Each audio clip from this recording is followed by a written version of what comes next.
All right, good morning, YouTube. Today's something a little different. I actually ended up going and buying a crossbow. I brought a Ravin R29. There's a couple reasons why this ended up happening. The main one is because my shoulder's been getting worse with age. I've had smaller issues for years, but it's finally to the point this last year when I shot my buck, I decided that would probably be the last time I ever pulled back a bow. Something about holding it back hurts my arm too much. So I love bow hunting, and so I wanted to keep doing it. So I ended up getting this. There's a couple of reasons why I ended up going with the R29 versus some other ones. It's definitely not anywhere near the cheapest bow on the market. I only know of even one more that's more expensive than this. But the big thing has to do with the carriage assembly and how the trigger mechanism works and how simple it is. So up front, you have this mounting system which mounts the crank and the bow, and so you press in on this and the crank comes out, and it's fairly well mounted in here. It isn't going to come out just from jarring, but if you bump this, there is a chance it'll pop off. And that's probably one of the biggest reasons I ended up going with this specific model. How this works is you take pressure off of it, and you can then release the back button here. You can see my thumb is pushing it. And from there, you can grab the string, grab it if you want, and then bring it back. And it's as simple as, you can only crank one way on this thing. The one complaint is you can't get these arrows far enough away from you to not be in the way of the crank, which kind of stinks. Cranks really well. Obviously, I'm not cranking the string back right now in the house.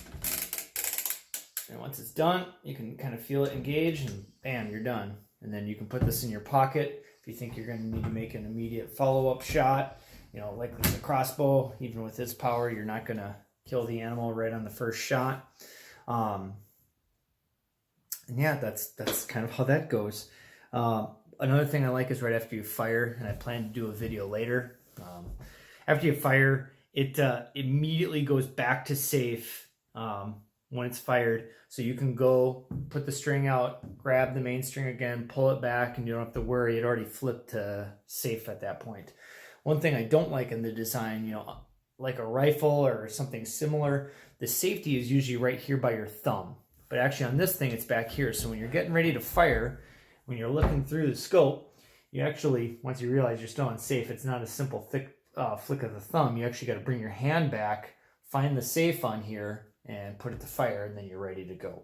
This thing actually does have a little bit of recoil behind it, not enough to hurt anyone, but definitely enough so you feel that there's some serious power to this thing. I was using my Reinhardt block, which I might talk about later, that I won't be using much anymore because of the nature of how that block works.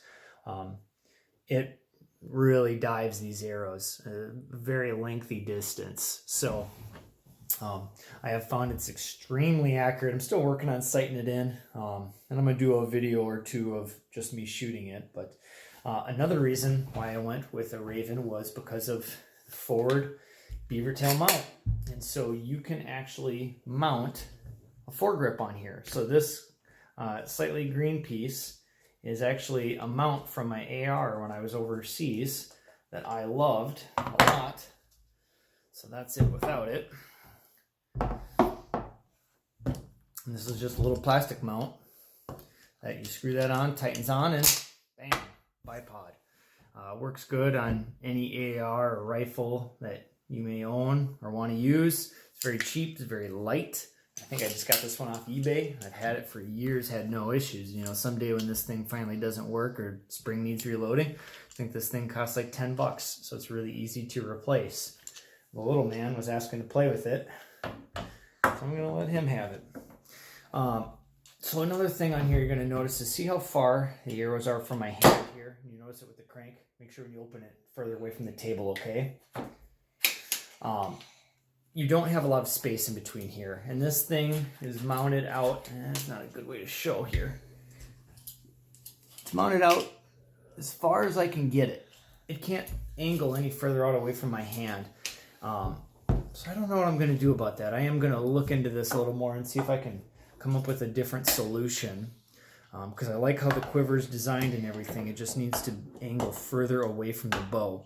The reason I put it on the right hand side is I plan to do a video later and get a sling for this. Either get the sling to mount on this bracket here or get a wraparound right here, have it wrap right here, and then mount to the front here of this grip. I actually really like this grip system as well. It's very effective. I think the forward mount like this is easier to use. It's easier to control, and having a quick bipod, bam, is very easy. Especially if you're, just shoot up against a tree. It's nice to set this thing on it, and that forward mount you can press against a tree branch, and now you can shoot. The scope with this thing is an adjustable one. I'm still working on getting used to this. Grab the camera and just show a little bit how it works. It's adjustable as per the speed.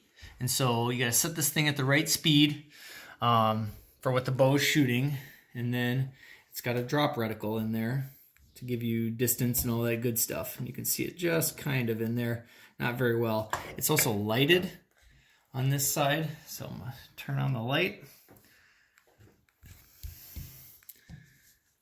You can't really see it. You can see it a little bit, but not well. It shows up way better in person. I did have some reservations about going with this specific bow in this company. I did see some reviews online that weren't very positive of the R20s and R10s. I do think they changed enough things that made a difference. Now the string is something I've heard that they have problems with, and I intend to stay on top of that. There are timing marks in the cams. So when you're looking at the string is supposed to be between these two marks on here. So it's one thing I intend to keep an eye on, make sure it stays there and the string doesn't stretch out too much. Another thing that I saw somebody talk about was, for one, how loose or how just not well mounted the scope is. And they changed how this is mounted now.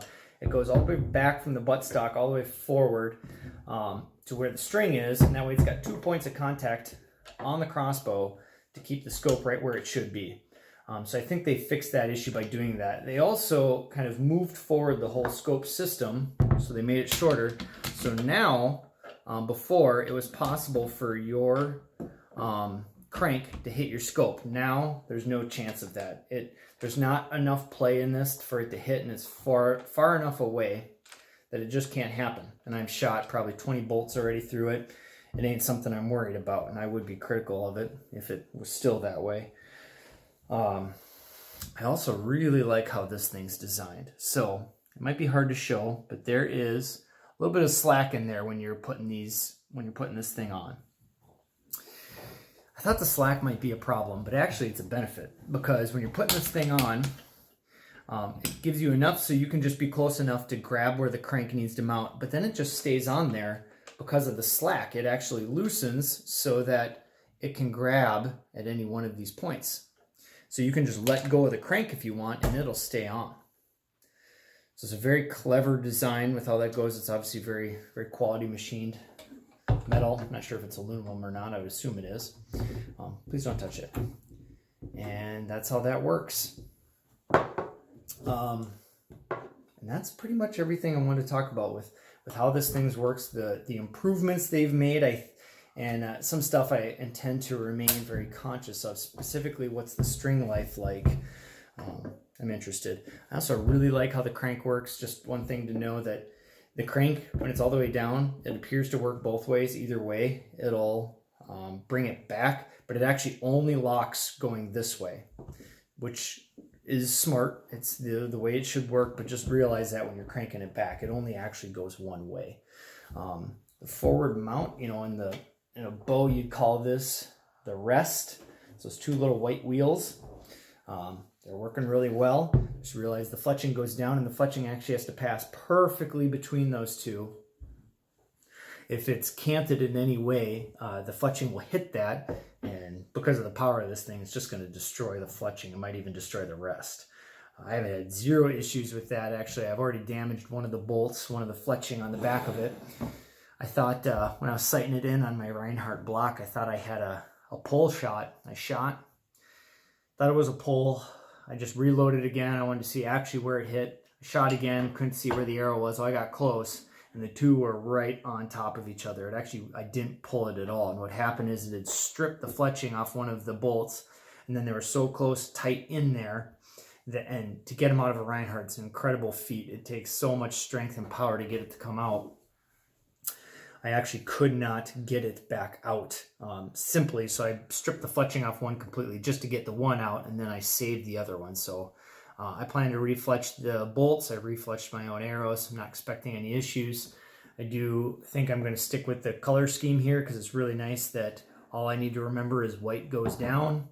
So I want to buy some specific fletchings just to match the current scheme I have. And I'm also going to buy another pack of bolts. Plan to bring this thing turkey hunting this year. I think it's going to be really great. I mean, at 30, 20 yards, it is absolutely, so far, rifle quality for consistency. You can smack. I know why they tell you to not aim at the same target, because I could have destroyed one of the knocks here by shooting at the same bolt twice. It really does give you that kind of quality. So I plan to make a few more videos on this. I'm going to show you guys the sling specifically for you guys who like to walk and hunt. Someday I'd like to go out elk hunting again. I did a couple years ago with my bow. I want to go do it again with this thing. But I will go whitetail hunt for sure this year, and actually black bear hunt. So if you have any questions about it, I know it's a little different video for my channel, let me know. Anything specifically you want me to talk about or address with the makeup of this thing, because you're paying a lot of money for this, so it should be a really high quality product. So far, the only complaint is just where the safety is located. Everything else I think can be worked out, and maybe the angle of how the quiver mounts, because you just don't get enough cant from it further away from the bow to not affect your ability. So it does have some adjustability in here, but I've already used all the adjustability that I can. The little guy enjoys when we go out and shoot the bow. We partly had to get a new target because nobody could get the stinking bolts out of the Reinhardt. We got almost like a straw bale one, and that one's working really good. All right, thank you very much.